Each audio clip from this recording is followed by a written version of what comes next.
Okay, Snowline. They are going along, man. This is a very aggressive announcement about start of program. I think this is probably the earliest. I think usually they start towards the end of May. They're starting mid-May here, but they got 25,000 meters planned.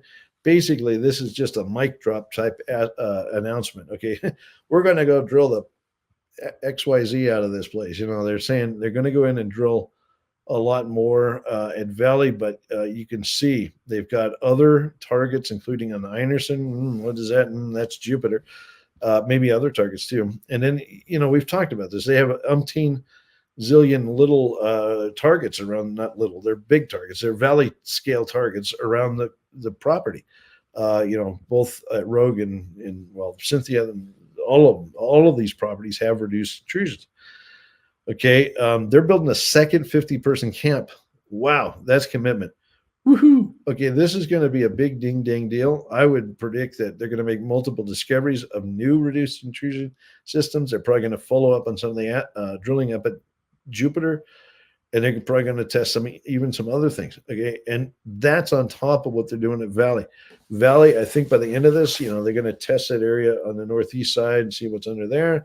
Test where the higher grades are plunging to the east and some other things, a little bit of infill here and there. They're going to have that thing dollied up here where they can put a resource around it by the end of this program, I'm sure. Okay, so wonderful to see. This is the excitement of the year, I guarantee you. Let's go to the next slide. Okay, Intrepid had news out. I thought they had put out all their drill results in the first release a couple of weeks ago, but it turns out they have more. And I don't know if they have more beyond this or not. I don't know exactly how much they've done, but they had some really nice assays. Once again, most of the holes they've been drilling so far are relatively shallow. Okay, they're relatively shallow, but they've hit some very good grades of copper and gold. In all of the cases, go to the next slide.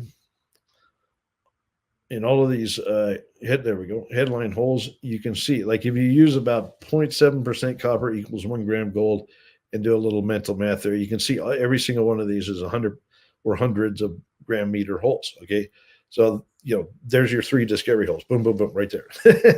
No question, this is a significant discovery. Yes, there's historic drilling here, but I think these guys plan to go and flesh it out to a greater detail. And I hope to see them drill some deeper holes as time goes on, because as I told everybody a couple of weeks ago, these systems can persist to great depth, like Bisbee, which is not too far away. Okay, so they're basically skimming the upper part of this thing. Lots more runway, but these are fantastic results to get started with. Go to the next slide. And I think this map just simply shows where these drill holes come from, and you can see they're scattered a few, or Holiday, Earp, and in Ringo, they've got targets or drill holes from each one of those targets in this news release. All right, go to the next slide. Okay, Tectonic put out news this week. They want to demonstrate to the world that the drill results that they got last year, which were good in my book, can be heap leached. Okay, they did test work on historic core, but now they have fresh core out of the ground.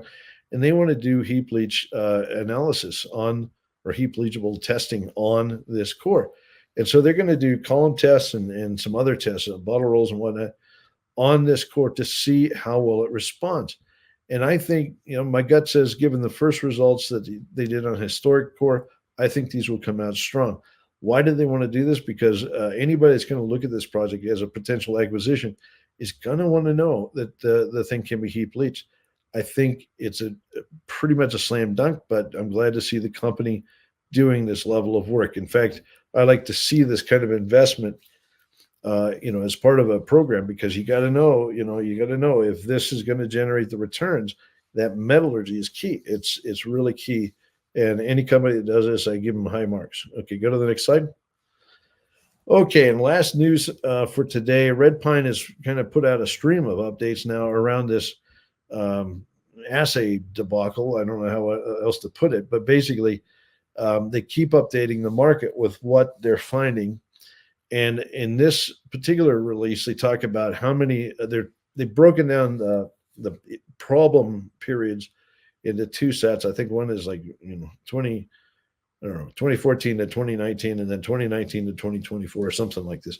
Anyway, in this one, they're talking about drill holes in the more recent era, so maybe the last 5 years, and it simply shows you how many, talks about how many holes or intersections, I should say, reported intersections were affected by this. We'll call it cherry picking of assays or altering of assays, and whatever it was that happened. Okay, I don't know any further details about what the heck happened in terms of why assays were altered, whether it was just pure fictitious altering, like just making stuff up, or if it was, picking out, like from doing different types of assays or duplicate assays or whatever, picking the highest numbers. I don't know, but at least they're giving detail. And I think the new CEO feels obliged to kind of do this cleansing of this whole thing and talk about which assays were affected. I think there's even a table you can download. It talks about which parts of the system were affected by these results, and it also points out that there is a gold deposit here, and that's something I think people should remember. This thing has been drilled by previous operators. Okay, this project, and there's been high grade. Okay, and those weren't fictitious results. Those ones, pretty sure. Okay, so it's very unfortunate this has all happened, but is it a complete loss? No. And then that leaves everybody scratching their butt, wondering, well, do I stick around and see if they can pull this thing out, or do I move on? It's up to individual investors. For now, we're sticking around to see what happens.